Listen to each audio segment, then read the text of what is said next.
ప్రతి సంవత్సరం ఒక 10 కోట్ల రూపాయలు పెట్టి దావోస్ వెళ్తాడు, ఫుల్గా పబ్లిసిటీ ఇచ్చుకుంటాడు. తిరిగి రాష్ట్రానికి వచ్చినప్పుడు మాత్రం ఖాళీ చేతులు ఊపుకుంటూ వస్తాడు అనేటువంటిది ఈ క్యారెక్టర్ తాలూకా ముఖ్య సారాంశం అన్నమాట. ఇది దావోస్ మ్యాన్ తాలూకు గొప్పతనం.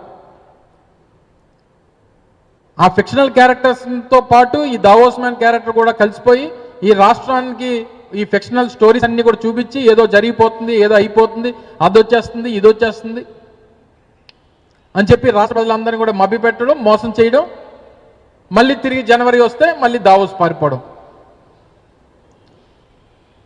ఇప్పుడే చూసాం.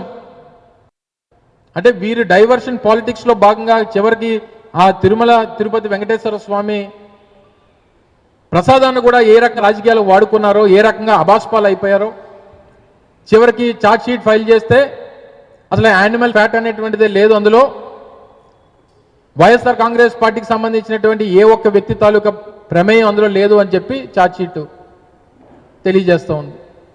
అంటే మీ రాజకీయ అవసరాల కోసం చివరికి కలియుగ దైవం అయినటువంటి వెంకటేశ్వర స్వామిని కూడా చివరికి వదలనటువంటి పరిస్థితులు మీ నీచ రాజకీయాలకి మీరు వాడుకుంటున్నారంటే ఏ స్థాయికి దిగజారిపోయారో అనేటువంటి దానికి అదొక ఉదాహరణ.